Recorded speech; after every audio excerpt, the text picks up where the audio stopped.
Para el aprovechamiento del bien se habla de un usufructo, ¿cierto? Pero acá en todo caso se podría hablar de un usufructo imperfecto. Esa es la distinción. Y además, cuando uno devuelve un bien inmueble dentro del ámbito del derecho civil, se devuelve dentro de las condiciones otorgadas por el uso normal, sin haber alterado el uso normal, ¿no?, del bien. En materia minera ocurre dos cosas. Por eso existe un principio del rerum salva substantia. ¿Qué significa esto? De que cuando uno entrega un bien, devuelve en las mismas condiciones que te entregaron. No hay alteración en cuanto a la sustancia, en cuanto a la cosa. Pero en materia minera ocurren dos situaciones. Te otorgo el área de mi concesión, te doy en cesión minera mi concesión. Puede producirse dos situaciones. La primera, de que simplemente es un área mineralizada, un área que nunca se hizo ni cateo, ni protección, ni exploración. Entonces el cesionario va a explorar y va a encontrar las becas, etc. Entonces le va a poner en valor a esa concesión que no tenía mayor información técnica. Y si que se hace la suelta, o sea, si que se produce, si ese contrato se deja sin efecto, ¿quién sale ganando? El concesionario o cedente. Y este concesionario o cedente efectivamente va a recibir, entre comillas, su concesión, no en las mismas condiciones que le otorgó, que le otorgó al cesionario. Porque el concesionario le hizo un incremento económico patrimonial, porque le habrá desarrollado carteras, probablemente ha llevado acuerdo con las comunidades, etc. Él tiene un instrumento de gestión ambiental, entonces le ha puesto en valor. Entonces ese concepto del Código Civil, en cierto modo, como una suerte de mejora, ¿no? Pero también puede ocurrir lo contrario. Puede explotar lo que tenía, por ejemplo, una determinada cantidad de reservas, el área mineralizada. Al extraer van a disminuir las reservas. Entonces no va a entregar en las mismas condiciones. Simplemente a mí me interesa extraer de lo que encuentro. Pero también al extraer, también siempre, lo normal es que siempre se va realizando exploraciones. Pero he visto contratos en que el titular decía, bueno, acá el contrato vence de acá un año. Y un año antes formé parte incluso de unas negociaciones y el titular de la concesión no quería, se encaprichaba, quería que se le pagase más. Pero ahí también viene el otro tema. Entonces ahí di mi opinión. La empresa minera era propietaria del terreno superficial. Entonces, mire, un momentito. Usted es titular de la concesión, ¿cierto? Y nosotros somos propietarios del terreno superficial. Entonces, si nosotros dejamos sin efecto este contrato de mutuo acuerdo o mutuo disenso, dejamos sin efecto, nunca va a ingresar usted al área de la concesión, porque el terreno superficial es nuestro. Ahí vamos a poner las condiciones más onerosas. O si alguien quisiera, otra empresa quisiera que usted ingrese, igual no le vamos a dejar porque somos propietarios del terreno superficial. Esa es la postura que usted está asumiendo. Por eso quiere que el monto se eleve de las regalías, o de la compensación, o la contraprestación, o la renta. Entonces, se puso el tipo en duro. Entonces ahí no había percibido. Entonces son dos derechos reales que se contraponen: el derecho real de propiedad y el derecho administrativo que otorga la concesión. Entonces ahí está la habilidad del abogado para el tema de las negociaciones. Pero este tema es básicamente acá lo que se quiere es hacer lo que es desde el punto de vista dogmático, desde el punto de vista de ver la estructura de este contrato. ¿Para qué? Para que como abogados o como futuros notarios públicos, para que sepan cuáles efectivamente los contenidos, la estructura, los elementos de este contrato. Y por esa finura es que no se denomina contrato de arrendamiento, sino se denomina contrato de cesión, por este principio. Esa es la única explicación. Por eso les dije desde un inicio, el contrato de cesión minera, su pariente próximo, el de arrendamiento. Todas las reglas de arrendamiento le son aplicables, excepto el plazo. Porque recordamos desde un inicio de que la norma de derecho común es aplicable. Con esa sutileza de que menos esto. Y en materia minera, por ejemplo, de derecho común no es aplicable a nivel de contratación la lesión y el retracto. La lesión por la cesión, la necesidad de prestación, cuando las prestaciones no son equivalentes, etc., no les es aplicable. No les es aplicable. El retracto, no, mire, ¿sabe qué? Yo he sido cesionario, entonces en consecuencia el señor ha transferido a otra persona, a una empresa, entonces yo en condiciones económicas que me perjudican a mí como cesionario, entonces interpongo mi acción de retracto. No les es aplicable. La lesión, no, tú te aprovechaste de mis necesidades porque mi abuelita estaba muy enferma. Entonces, mi abuelita estaba enferma, yo la concesión que valía $5 millones, yo te transferí en $50.000. No es aplicable la lesión.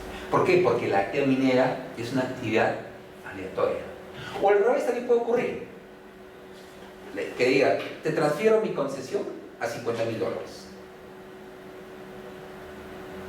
¿Tienes información técnica? ¿Has hecho exploración, perforaciones? No. Entonces, como tal, $50.000 ya te acepto, porque no tienes nada. Solamente tienes el título de concesión. Entonces, la empresa viene, una empresa transnacional, realiza la actividad de exploración y encuentra cual mina del rey Salomón un importante depósito de oro. ¿Podrá invocar lesión el señor? Dice, no, ¿sabes qué? Ahora sí, mira, tú me has engañado, eso cuesta más de $50 millones, no $50.000. No. ¿Por qué? Porque la actividad minera es aleatoria. Aleatoria viene de alia, está sujeta al azar, muchas veces a la suerte, por más que haya conocimientos técnicos o científicos. Por eso es que además a nadie, a ningún abogado en su sano juicio se le puede ocurrir formular denuncia por estafa, aunque algunos los hacen. ¿Por qué? Porque la actividad es aleatoria.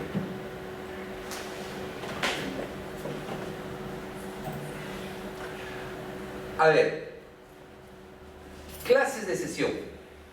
En realidad la cesión minera es una sola. Lo que varía es la entrega de la concesión para el ejercicio de la actividad. Entonces, si hemos dicho clases de cesión, habrá una cesión minera para exploración y explotación. Que puede ser exploración y explotación únicamente a medida de ese contrato vas a realizar esta actividad. Vas a realizar la actividad de beneficio únicamente porque te dieron en cesión el contrato, te dieron en cesión la concesión de beneficio y la refinación y lo que es la labor general o el transporte minero. Puede darse, la pregunta es, ¿puede darse de que un titular tenga una concesión de exploración y explotación y además una concesión de beneficio? Sí, pero en todo caso los contratos deberán precisar la cesión por cada derecho que son de distinta naturaleza. Sobre el área de una concesión minera de exploración y explotación puede reposar una planta de beneficio, y casi siempre ocurre eso. Pero y no hay superposición entre estas. ¿Por qué? Porque son derechos mineros de distinta naturaleza. Uno persigue separar el mineral y el otro explotar, extraer las entrañas de la tierra. Entonces, si fuese así, tendría que hacer en un solo documento. Porque recordarán el concepto, no se debe confundir el acto jurídico con el documento que contiene. O sea, puede la escritura pública soportar, o de la misma escritura pública, podrá realizarse lo que es la cesión del contrato, la cesión minera, de la concesión de exploración y explotación, y además la cesión de la concesión de beneficio. Pero evidentemente entre ambas señalarán su contraprestación. Tendrá, en todo caso, cada uno correrá por cuerda separada, porque cada uno tendrá sus propios elementos constitutivos, salvo que de alguna forma ya de habilidad del abogado o pueda establecerse un monto determinado para ambas cosas, ¿no? Eso sí podría también aceptarse. Por decir, a ver, yo te pago el 50%, no, el 10% de la producción, sí, pero el 10% después de después de realizar la actividad de beneficio. Entonces, por tanto, tú titular me entregas tu concesión de exploración y explotación y beneficio. O sea, todo el proceso del circuito de la producción y del beneficio te estoy cediendo. Entonces, a cambio solamente le pagarás el 5 o el 10% de la producción, después del beneficio. Ah, no, qué bien, pues no, me otorga una planta, qué bueno, uf. Sería feliz y contento, ¿no?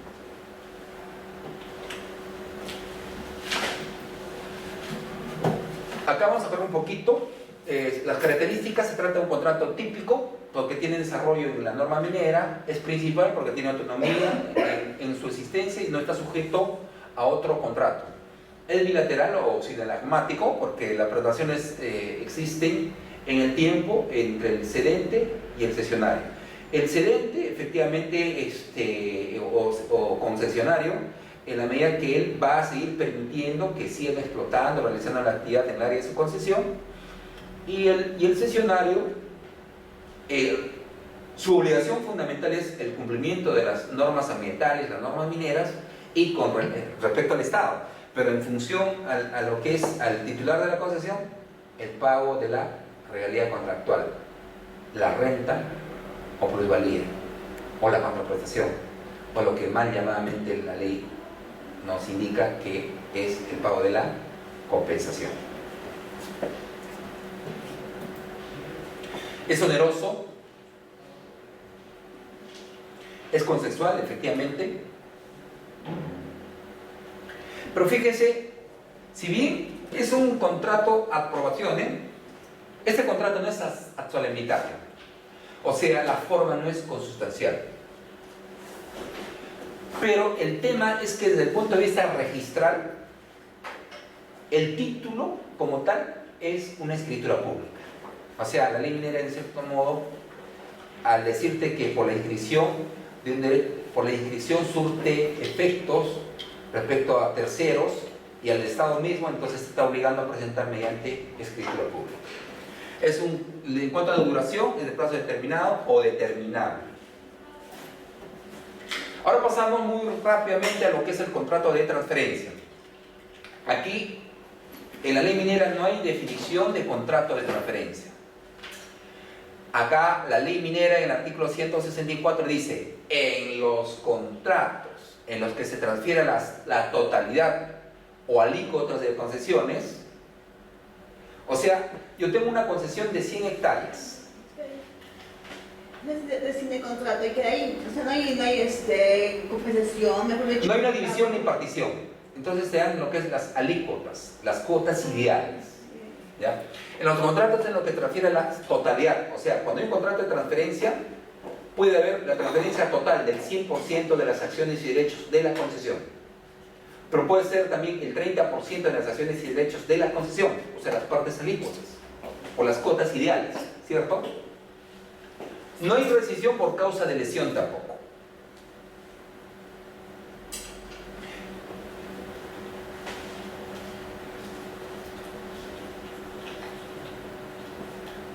Entonces, si es que en todo caso nos habla de que se transfiere a la totalidad o alícuotas, o sea, puede haber una transferencia total o una transferencia parcial de derecho minero. Pero eso no obliga a una división y partición por si acaso. No es aplicable la figura de la división y la partición. Elementos. Transferente es el transferente, ¿quién es? El titular de la concesión. Adquirente es el tercero. O si fuese en materia de compra-venta sería el comprador.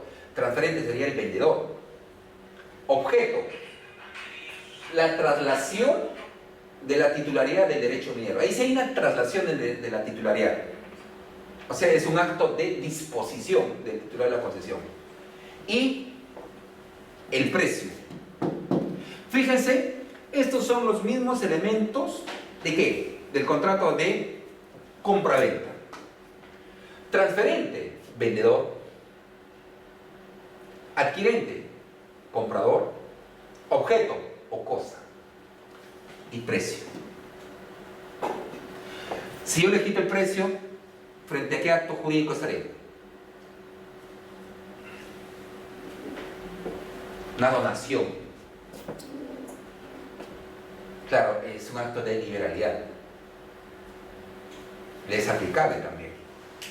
Juan Pérez decide donar una concesión y como efecto se ha producido, dona a la Fundación Canevaro, a la Fundación tal.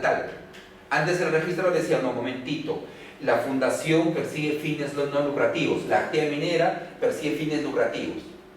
Sí, pues entonces ahí se le interpretó. Sí, pues, persigue fines lucrativos, pero per se, como fin lucrativo, también va a perseguir un medio, o sea, la finalidad de no lucrar, o sea, va a servir ese fin en sí como medio para otra finalidad mayor o altruista, como es tener un albergue de viejitos. Ahí se logró hacer las inscripciones de una transferencia a favor de una fundación. Pero entonces lo que sucede es que a veces vamos a un concepto así muy rígido, y eso sobre todo lo que genera dificultad son los registradores. Una fundación, pues, la Fundación Bacus. Claro, si bien tiene un patrimonio distinta a la cervecera, pero también en algún momento le sirvió esa actividad económica, ¿para qué? Para construir un patrimonio autónomo. Igual, puede formar parte de ese patrimonio autónomo y a su vez dar en cesión ese derecho minero para que le genere una renta o una suma determinada. ¿Para qué? Para las finalidades de la fundación. ¿Cierto? Y mira, este es el transferente, es la persona natural o jurídica titular de la concesión minera, la concesión de labor general, transporte minero, beneficio o beneficio. Y se hace la transferencia del derecho minero, esta no tiene la característica de tú y tu persona en la concesión, ¿cierto? Entonces, la concesión es un bien inmueble. Hemos dicho la exploración y explotación es un sólido de profundidad indefinida, ¿cierto? Pero tratándose de la concesión de beneficio, labor general y transporte minero, la infraestructura como tal tiene la condición de inmueble y puede ser materia de transferencia.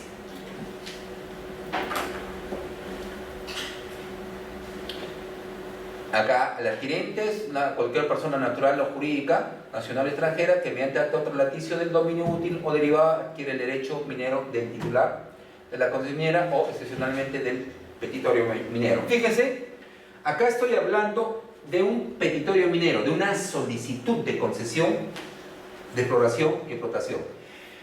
Hemos dicho como concepto monolítico de que para que existan contratos mineros tiene que haber una concesión minera. Pero hay una sola excepción. A mérito de una solicitud de concesión o de petitorio, el petitorio es lo único que puede sufrir o puede ser materia de contrato de transferencia. ¿Por qué? Habrá una transferencia porque se trata de un bien que no tiene, no es un bien inmueble todavía, ¿cierto? Pero va a tener existencia futura, o sea, genera un derecho expectatício.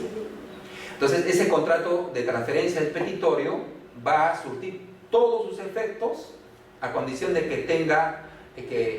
tenga vida como tal, es decir, cuando se apruebe, va a surtir plenos efectos cuando se apruebe la concesión minera, ¿correcto? Entonces, dentro del libro del acto jurídico también se faculta en el Código Civil a celebrar contratos sobre bienes futuros. Acá todavía no existe un bien inmueble, pero sí existe un petitorio.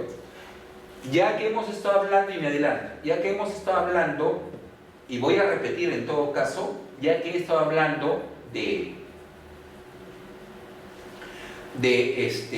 la hipoteca, tratándose de la transferencia de un petitorio, ese acto jurídico denominado transferencia de petitorio debe ser un acto puro y simple, lo que nos informa la doctrina, un acto puro y simple. Es decir, no debe estar sujeto a condiciones, a nada que se pacte contractualmente. Y será un acto puro y simple también, ¿por qué? Porque si yo transfiero el petitorio, deberé percibir la contraprestación o el precio de un solo acto. Porque como no existe un derecho real, porque no hay hipotecas futuras, hay prohibición más o menos en el Código Civil, entonces el contrato será de un solo acto. Y es la transferencia del petitorio no genera la inscripción del contrato de transferencia, sino simplemente de una anotación del contrato, de una anotación temporal. Es por el plazo de 6 meses, prorrogable por otros 6 meses más. Por otros 6 meses más. ¿Y por qué se puso en el reglamento, en el actual reglamento, la inscripción de derecho minero por 6 meses? Porque 6 meses es el tiempo en que demora, o sea, en condiciones exageradas, 6 meses la titulación. Bueno, un título sale por salir en 3 meses, pero cuando se demoran los interesados, puede durar 6 meses. O si hay oposición, por ejemplo, puede durar 6 meses o hasta también hasta un año podría ocurrir. Entonces por eso se pensó en lo que es la figura de lo que es de la prórroga, desde el punto de vista registral. Y eso fue acordado cuando tuve el honor, el año 2004, de formar parte de la comisión que elaboró el actual reglamento de las inscripciones. El objeto es la transferencia del derecho. Se obliga a la transferencia del derecho minero, de la concesión. Es la obligación misma, de acuerdo a las normas del Código Civil. Y evidentemente al realizar la transferencia, transfiere el cúmulo de derechos reales que otorga la concesión minera. Es decir, el activo, los derechos, y el pasivo, también las obligaciones. Acá es muy importante, tratándose de un contrato de cesión, de todo lo que es la contratación minera. Si ustedes están obrando o están patrocinando como abogado de una empresa o del titular de la concesión, tienen que hacer lo que se llama la figura del due diligence, el debido procedimiento. Tienen que cerciorarse sobre el área, no haya pasivos ambientales mineros. Porque si hay pasivos ambientales mineros generados por el transferente o el titular de la concesión, el adquirente asumirá esos pasivos. Asume por eso los derechos y las obligaciones, el activo y el pasivo. Del mismo modo, tratándose de un contrato de cesión minera y de todo lo que es la contratación minera, para sustraerse de responsabilidades, para no asumir responsabilidades innecesarias y que no corresponden. O sea, tiene que haber una línea de tiempo que defina tú sugiriendo un contrato de cesión, un contrato de transferencia, un contrato de opción o un contrato de joint venture, yo compartido. En materia ambiental surtirá plenos efectos desde la fecha de la suscripción de la minuta. O sea, el titular de la concesión declara que no existen pasivos ambientales. O sea, en la contratación ahora tiene que haber el cuidado de que tiene que precisarse que no hay pasivos ambientales. Y si es que las hubiese, tendría que indicar cuál es la situación de esos pasivos. Si es que se ha presentado, si es que se ha informado a la autoridad minera, la Dirección General de Minería o no. O si es que tiene, por ejemplo, un plan de cierre de esos pasivos ambientales que luego va a asumir el nuevo titular. O sea, el aspecto ambiental, que se dice en lo que es el derecho de la tercera generación del derecho ambiental, tiene que estar regulado dentro de las cláusulas del contrato. En los antiguos contratos contenían solamente fríamente estos elementos que hemos visto: adquirente, transferente, el bien o la cosa y el precio. El bien o la cosa es el derecho minero. Ahora también hay que considerar lo que es el tema ambiental. Luego también para las empresas les resulta potencialmente negativo que pueda tener la mina del Rey Salomón, pero hay conflictividad sobre la zona. Entonces eso que convierte que no me sea tan atractivo. ¿Cierto? Entonces, todo eso tiene que establecerse en el contrato, porque el adquirente va a asumir, repito, el activo y el pasivo.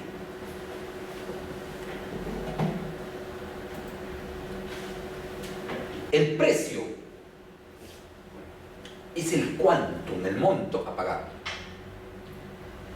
Por el precio se va a generar se va a dar la transferencia del dominio útil. Ahora bien, antes que me olvide, voy a hacer una digresión, permítame esto.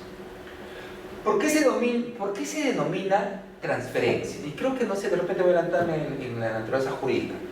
Porque cuando hay un contrato de compra-venta en el orden civil o en materia civil, hay una transferencia de lo que es del dominio absoluto del bien, del dominio del bien, tratándose de un bien sujeto a las reglas del Código Civil, ¿cierto? A la propiedad y todos sus atributos, el dominio. Y el mismo Estado te puede quitar la propiedad, salvo que por expropiación o, ¿cierto? Decía en una ley profesamente aprobada por el Congreso de la República, ¿no? Y a valor de mercado se pagará lo que es el justiprecio. Acá en cuanto al nombre jurídico, es transferencia y se diferencia de la compra-venta por un hecho de que el Estado ejerce, aun cuando otorgue concesiones, siempre tendrá para sí un dominio eminente o eminencial o radical de los recursos minerales, de todos los recursos minerales. Lo que le otorga al particular es el dominio útil, no es absoluto, sino el dominio útil. Extrae los recursos minerales, pero siempre y cuando cumplas con las condiciones. No cumple las condiciones, entonces nuevamente el área revierte al Estado. Por esa disquisición de que no hay por tanto una transferencia del dominio absoluto de los recursos minerales, sino es un dominio relativo, un dominio útil. Por eso es que se denomina contrato de transferencia, no de compra-venta. En la compra-venta ahí se transfiere el dominio absoluto, pero acá siempre el Estado ejerce el dominio eminente o eminencial. Es esa disquisición, creo que más adelante voy a analizar en cuanto a la naturaleza jurídica, pero es por esa disquisición. Entonces por eso ahora con mayor razón lo que le decía, el contrato de cesión minera, su pariente próximo, ¿cuál es? El contrato de arrendamiento. No se aplica la lesión, y tampoco el retracto, ¿cierto? Y tampoco no se aplica la reducción del plazo a 10 años, cuando no hay un plazo determinado. Del mismo modo, acá no hay retracto, acá tampoco no se aplica lo que es la lesión, y acá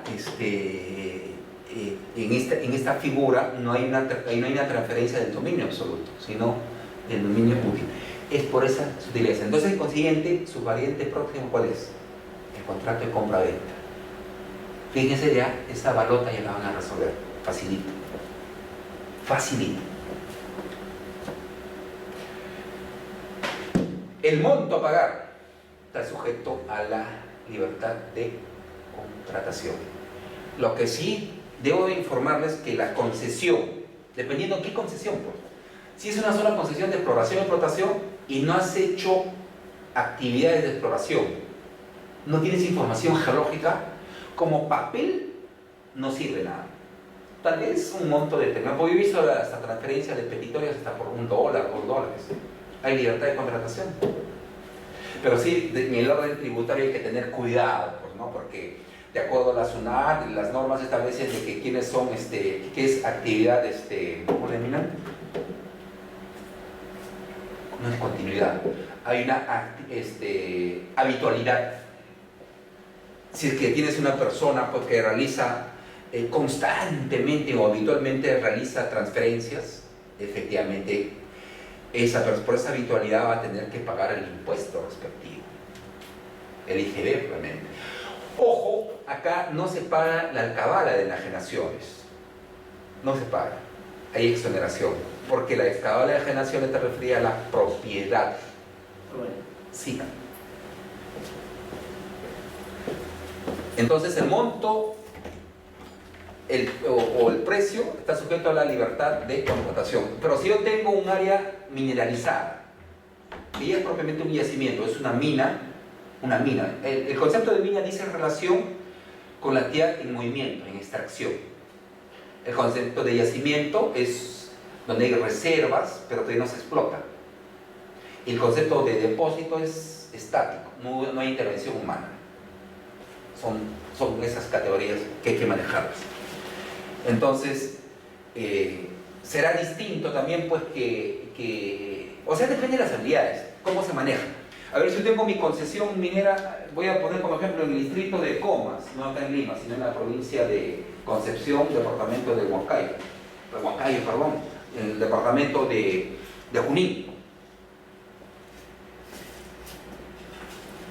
Tengo mi concesión.